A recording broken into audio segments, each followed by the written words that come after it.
অবৈধ কোনো বিদেশিকে বাংলাদেশে থাকতে দেওয়া হবে না। রোববার 8 ডিসেম্বর বড়দিনের 31st নাইট উদযাপন উপলক্ষে আইন শৃঙ্খলা সংক্রান্ত সভা শেষে সাংবাদিকদের এক প্রশ্নের জবাবে স্বরাষ্ট্র উপদেষ্টা একথা জানান। এর আগে সকালে স্বরাষ্ট্র মন্ত্রণালয়ে নিয়োজিত প্রধান উপদেষ্টার বিশেষ সহকারী মোহাম্মদ খোদাবক্স চৌধুরী স্বাক্ষরিত এক বিজ্ঞপ্তিতে জানানো হয়, বিভিন্ন সূত্রে অভিযোগ পাওয়া যাচ্ছে যে অনেক ভিনদেশী নাগরিক অবৈধভাবে বাংলাদেশে অবস্থান করছেন এবং অবৈধভাবে বিভিন্ন প্রতিষ্ঠানে কর্মরত রয়েছেন। যেসব বিদেশি নাগরিক অবৈধভাবে বাংলাদেশে অবস্থান আছেন বা কর্মরত আছেন তাদের অবিলম্বে বাংলাদেশে অবস্থানের বা কর্মরত থাকার প্রয়োজনীয় কাগজপত্র সহ বৈধতা অর্জনের জন্য অনুরোধ করা হলো, অন্যথায় তাদের বিরুদ্ধে আইনানুগ ব্যবস্থা গ্রহণ করা হবে।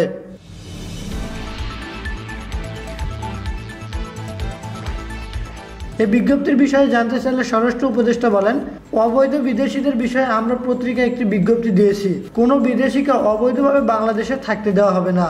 কতজন এবং কোন কোন দেশের অবৈধ বিদেশি আছেন এই বিষয়ে দৃষ্টি আকর্ষণ করলে তিনি বলেন, কতজন আছে সে পরিসংখ্যানটা এখন আমাদের কাছে নেই। এটা যদি থাকতো তবে আমি বলে দিতাম এতজন আছে। আমি কোনো দেশের নাম উল্লেখ করতে যাচ্ছি না, তবে কোনো দেশের অবৈধ নাগরিকদের আমরা বাংলাদেশে থাকতে দেব না।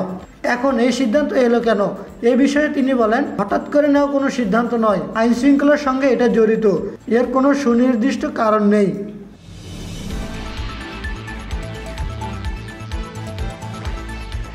কত সময়ের মধ্যে অবৈধ বিদেশিদের ফেরত পাঠানো হবে এই বিষয়ে জাহাঙ্গীর আলম চৌধুরী বলেন, আমরা লিস্টটা আগে পাই, সেটি পাওয়ার পর কতদিনের মধ্যে আমরা করব তা তখন বলতে পারবো। রিফাতুল ইসলাম, স্কাই চ্যানেল।